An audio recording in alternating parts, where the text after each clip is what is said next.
కరీంనగర్ జిల్లాలో నూతనంగా నిర్మించిన సాయికృష్ణ గోశాలలో కపిల ఆవు ఆకర్షణీయంగా నిలుస్తోంది. కపిల ఆవుతో ముక్కోటి దేవతలు ఆసీనులై ఉంటారన్న నమ్మకంతో ఆవుకి విస్తృతంగా పూజలు చేస్తున్నారు. సాయిబాబా ఆలయంలో గోవుల పరిరక్షణకి ప్రత్యేక శ్రద్ధ తీసుకుంటున్నారు.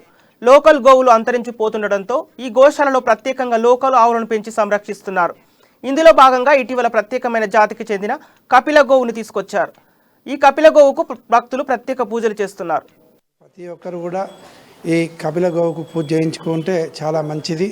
ఎందుకంటే గోవు లోపల లక్ష్మీవారితో పాటు మరి అనేక రకాల దేవతలందరూ కూడా వస్తారు. కాబట్టి ఈ యొక్క గోవు అనేది మనకు సనాతన ధర్మం లోపల అత్యంత విశేషమైనదిగా మనం చెప్పుకోవచ్చు. ఈ గోవు పూజ చేయడం వలన, ఈ గోపూజ చేయడం వలన మనకు ఏంటంటే అనేక రకాలంటి రుగ్మతలు, బాధలు అన్నీ కూడా తొలుగుతాయి. కాబట్టి ఈ యొక్క గోసేవను మనం అందరం కూడా వినియోగించుకుంటే చాలా మంచిది. మరి అంతేకాకుండా కపిల గోవు యొక్క ప్రాముఖ్యత, కపిల గోవు లోపల అన్ని గోవులలో ముక్కోటి దేవతలు ఉంటారు. అందులో ముఖ్యంగా కపిల గోవు అనేది చాలా శ్రేష్టంగా మనం చెప్పుకోవడం జరుగుతుంది.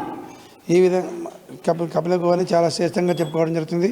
మరి మన యొక్క వేదం కూడా చెప్తున్నది, చతుస్సారపంతం గోబ్రాహ్మణేభ్య శుభం భవతు.